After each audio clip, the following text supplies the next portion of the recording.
un peu de ces dispositifs pour cette nouvelle édition?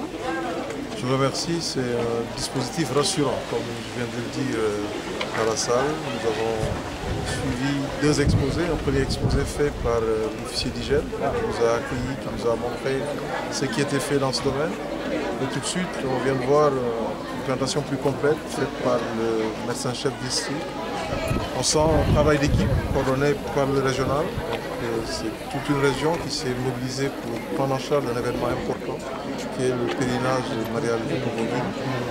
Ce qui nous a été présenté nous rassure parce que les deux volets importants ont été pris en charge, la dimension communication pour favoriser de bonnes pratiques en termes d'hygiène et aussi un pan important est consacré à la capacité de réaction, la capacité de prise en charge.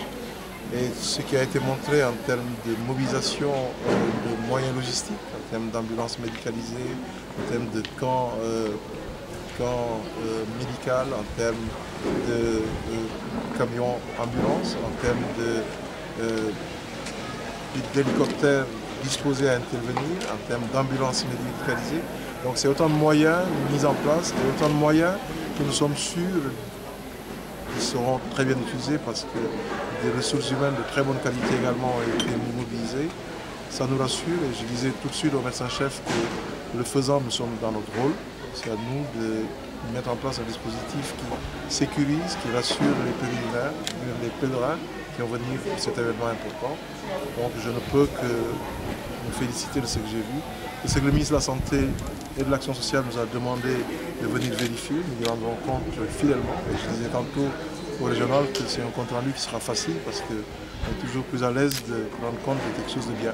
Le dispositif en tout cas est rassurant. Est-ce que par rapport à cette année, il y a des nouveautés concernant ce dispositif? Nouveauté, bon, c'est peut-être pour dire en fait ce qui est fait plus d'insistance sur le volet communication, sur le volet hygiène. Et je crois que c'est un axe important parce que, on le sait tous, hein, c'est un regroupement important.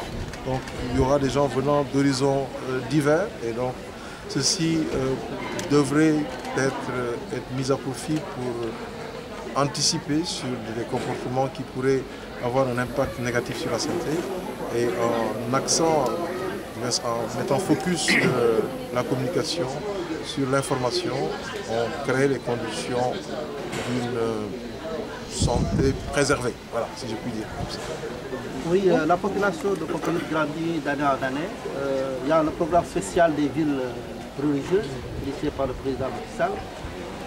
Un terrain a été déjà délimité à quand l'hôpital de Popenguine. L'hôpital de Popenguine, vous savez, verra le jour si l'on suit bien la progression de la carte sanitaire. Vous savez, nous sommes dans une approche de couverture universelle. Dans cette approche de couverture universelle, nous y allons progressivement avec un paquet de prestations définies par niveau. Nous sommes en train de mettre en place un plan d'investissement qui va permettre justement d'identifier les gaps de couverture. Et par rapport à cela, des mesures seront prises et le ministre de la Santé travaille à cela, à réduire les délais d'évacuation, les délais de prise en charge. Il est certain que si tous les critères définis sont remplis en termes de population, en termes de proximité d'autres structures, il est certain que Popenguine, se développant, aura les infrastructures qui s'y est.